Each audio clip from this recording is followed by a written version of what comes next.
Due to technical issues and problems with the improbability drive, Steve cannot be here. Instead, you have me! Woohoo! The episode starts with Twilight being nervous about visitors from Yakistan. That's an interesting name. And her friends assure her that there is nothing to worry about. After Twilight stops yakking on... No bad puns! That's Steve's job. So the Yaks come in and say they hope for a great friendship. But they're a bit loud and Twilight is still nervous. Spike pushes in this table full of food, and because it's not perfect, the Yaks go rage mode. That's politics for you. The main six express their concerns about the Yaks, and we learn of a friendship party with Princess Celestia. Only in this show would something with such a stupid name be taken seriously. And Twilight asks whether they've read a book she recommended. And apparently Pinkie might be more of a nerd than Twilight. That means doing everything we can to make this place feel like Yakistan. And you know where this is going. And if there's one thing I'll hold against this episode is its predictability. Actually, so far in the seasons there have been a lot of predictable episodes. Bloom and Gloom, Make New Friends but Keep Discord, Princess Spike and so on. And it really doesn't affect the episode too badly. So, they show the Yaks to bed that are supposed to be like the ones the Yaks have. That wasn't so hard. And you jinxed it. Because the beds were made out of the yak hay, the Yaks freak out again. And yes, seeing the Yaks freaking out over nothing is funny. In fact, this whole episode is funny. Presenting animals, Yakistan style. I'm not sure if this is racist, cute, or just stupid. But if there's one thing it is, it's funny. And the Yaks notice the horns are fake and go mad again. Use the stem. The Yaks try to eat the fabric. And it doesn't taste like theirs, so they go rage again. And we see that Pinkie is a bit worried. And they try to give them snow, but again it isn't like theirs, so rage. And Pinkie's still worried. Do we need so many examples of the Yaks getting mad? I think we kinda got the point after the first 2 or 3. They realize the visit isn't going well. It's a disaster! And Pinkie does her biter impression. Twilight puts some pressure on Pinkie about the party. And wait, both Twilight and Pinkie are going crazy.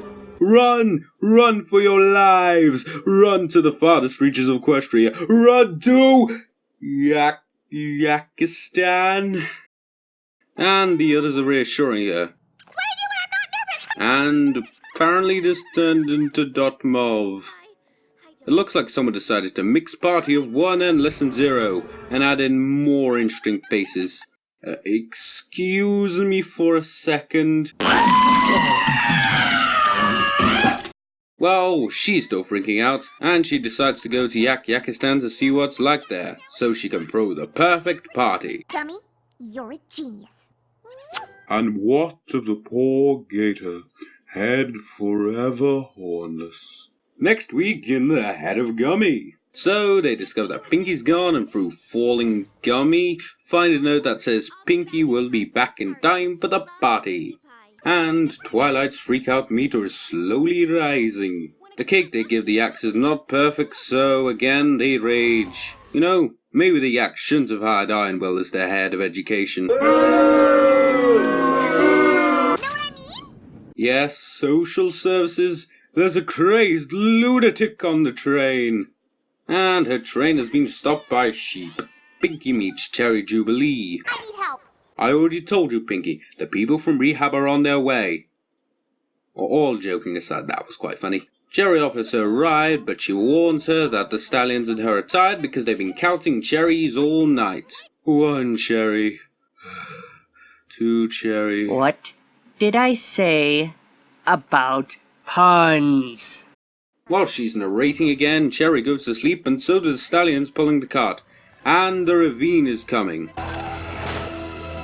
Pinky 1, Physics 0. And apparently Spike is a really good piano player. Oh, this is the final straw, and the Yaks declare war! Yeah, Discord, we're gonna need some backup. And Pinky isn't back yet.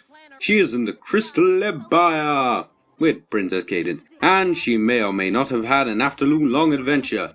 We will never know. The others fall down a trapdoor, and back to Pinky, who meets this wolf thing, and thanks to this awesome little yak, almost makes it to Yakistan. Until... Pinky, that's the second ledge you've broken today. Are you sure you've been following the diet the doctor gave you? And she slides right back through Equestria. The others find themselves in a secret basement in Pinky's house. Must not think of cupcakes. Must not think of cupcakes. Must not think of cupcakes. You find out that she's made files on everyone. That manages to be creepy. I mean really quite creepy, but heartwarming at the same time. And proves that she's a bigger nerd than Twilight. And she slides right back into her house and thinks she's failed. It's notes for the party she wants to throw for her folks' 50th anniversary. But they ain't nearly that old. That raises questions. If she likes her folks that much and likes family as seen in Pinky Apple Pie, then why does she barely mention her folks? There must be a backstory here. Ingrows, you're up! Huh. She's already planning their 100th, too. And their 500th? So, she thinks her parents are alicorns? It's possible. So, she hears how much her friends appreciate her work and she's really quite touched. Pinky says she's a failure, but her friends convince her otherwise. And she figures out that they should show the Yaks how good Equestria is, rather than trying to make it seem like Yakistan. Screw gravity! So, do we walk back up the slide or what? Physics 9.81 flutter. Okay, I'll stop. And thanks to the sheep from earlier, the Yaks are stuck, so Pinky throws a party. And then blurts out the moral. Yeah, the morals in this show could be a little more subtle, but oh well.